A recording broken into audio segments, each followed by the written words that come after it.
back, everybody, to The Late Show.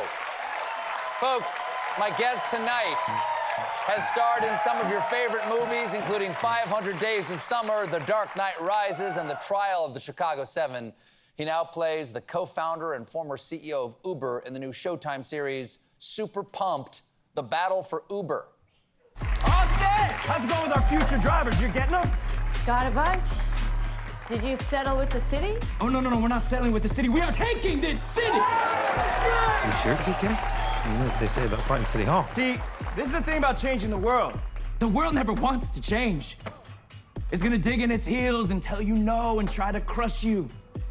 Fortunately for us, we are in the world-changing business. At least I am. I was built for this. They wanna fight? Oh, I love to fight. You wanna know who wins fights? Whoever wants it more. And who do you think wants this more? Them? Or me? Please welcome back to The Late Show, Joseph Gordon-Levitt.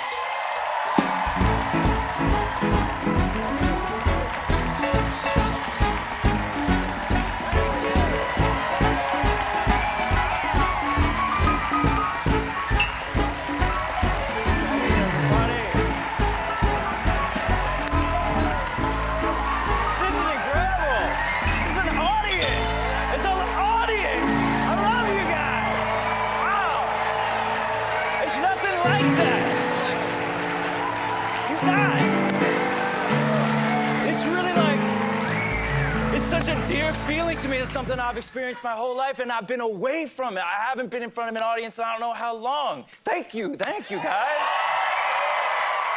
He's nice. Also a good one, And a good audience. The best audience I've ever been in front of in my life. Clearly. There you go. Now, okay, so let's talk about Travis Kalanick. Mm-hmm. He was the co-founder and former CEO of Uber. Right. He was obviously loved by a lot of people and hated by a lot of people. No longer with the company, right? Right. He's no longer with Uber. He left. He left a few years ago.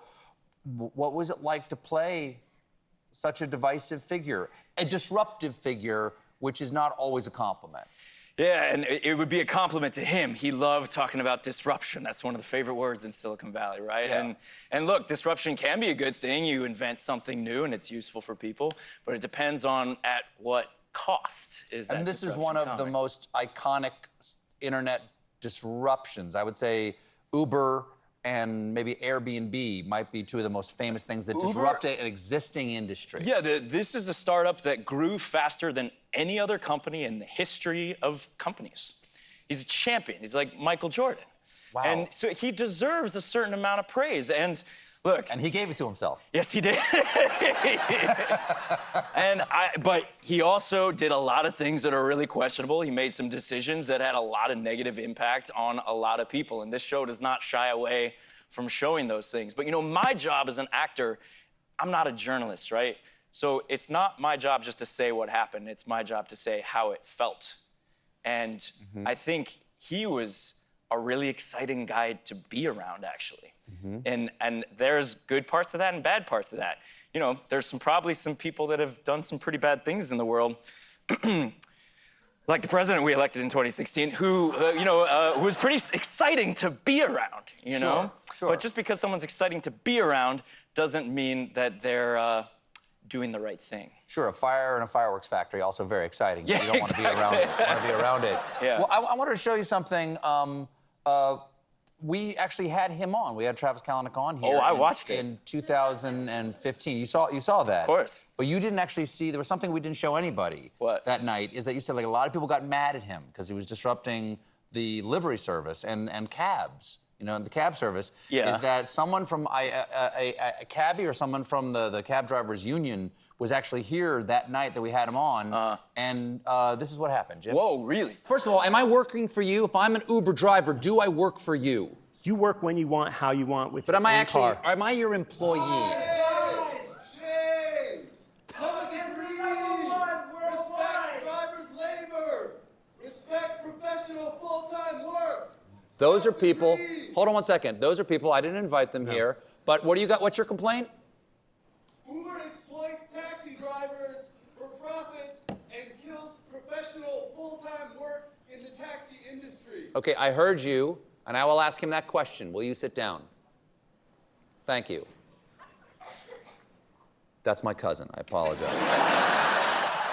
So I did ask him that question. I did ask him that question about it. And just for the record, anybody home, we didn't put that on the air because you're not allowed to come here and yell at my guests. That's my job. Yeah, I had never seen that. Theater if you do that. But here's the thing. But what that guy is saying is fair. Okay. There are laws in place that Uber was systematically breaking that are there to protect labor, and those laws are there for a reason, and they should be there.